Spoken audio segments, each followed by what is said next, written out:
EV का बढ़ावा होना ही चाहिए। हमसे पहले दिल्ली में जो सरकारें थी वो एक ईवी पॉलिसी लाए तो सही, मगर उसको इम्प्लीमेंट करने में उनकी रुचि नहीं थी, केवल पब्लिसिटी लेने की। तो it did not kick off. आपके हिसाब से ईवी पेनिट्रेशन में सबसे ज्यादा बॉटलनेक अभी क्या है? अगर मान लीजिए का स्कूटी है, अगर वो सोचे कि चलो यार आज मुरथल चला जाऊं, तो रास्ते में इतना इंफ्रास्ट्रक्चर होना चाहिए। तो ये जो माइंडसेट है, ये अवेलेबिलिटी, इन सब बॉटलनेक्स को ओवरकम करना पड़ेगा। आज जो हमारी पीएम ई ड्राइव और ईवी पॉलिसी है, मुझे अभी भी ऐसा लगता है वो policy is for the rich. तो कुछ अगर ऐसा सुझाव जो कि मास मार्केट को भी ईवी पे लाने का प्रयास कर सके।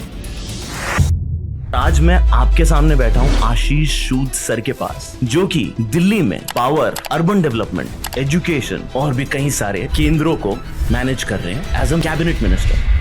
क्विक इंट्रोडक्शन देना चाहता हूं। आकाश गुप्ता, 8 साल से एक स्टार्टअप बना रहा हूं, जिप इलेक्ट्रिक। पिछले 1 साल में हमने 1 लाख लोगों को 30 से 40 हजार रुपए कमाने का मौका दिया। वो लोग वो थे जिनके पास शायद कोई डिग्री नहीं थी, कोई बैकग्राउंड नहीं था, जेब में पैसे भी नहीं थे। जब आप अपना परिचय दे रहे थे तो मेरे कान में प्रधानमंत्री जी के देश का युवा नौकरी ढूंढने वाला नहीं, नौकरी देने वाला बने, वो शब्द गूंज रहे थे, और उन शब्दों को मैं अपने सामने साकार होते देख रहा था। मैं आपकी विकिपीडिया पे प्रोफाइल पढ़ रहा था। एक जो विकिपीडिया पे लिखा नहीं होता मेरी मेहनत के बारे में है।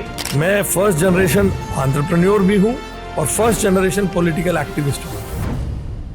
क्या आपने सोचा था कि पॉलिटिक्स ही मुझे करना है? कभी भी नहीं सोचा था। कैसे रही है जर्नी? कार्यकर्ता को आगे बढ़ाना ये बीजेपी में ही हो सकता है। आज का युवा एक तरफ स्टार्टअप भी सोच रहा है, एक तरफ रिले भी देख रहा है, एक तरफ पॉलिटिक्स को समझने की कोशिश भी कर रहा है। बट मैंने आज इस युवा को पॉलिटिक्स में उतरते हुए बहुत ज्यादा तौर पे नहीं देखा है। मोदी जी ने अभी इस 15 अगस्त को यह आह्वान किया युवक को ये समझाने के लिए कि ईट, ड्रिंक, बी मेरी एंड डाई, इसके बियॉन्ड हमारी देश और समाज के प्रति जिम्मेदारी है। इसमें क्या स्टार्टअप वर्ल्ड सरकार की मुहिम में इम्प्रूवमेंट में क्या कर सकता है? स्टार्टअप युवा फेस्टिवल मेरे मंत्रालय ने अभी किया, जिसमें 100 युवाओं को 1-1 लाख रुपए और 10 युवाओं को 10-10 लाख रुपए हमने दिए हैं उनके स्टार्टअप को आगे बढ़ाने के लिए। मैं दिल्ली के युवाओं को आपके माध्यम से कहना चाहता हूँ, वो अब प्रयोग करें, उसको सपोर्ट करने के लिए हमारी सरकार उनके साथ है।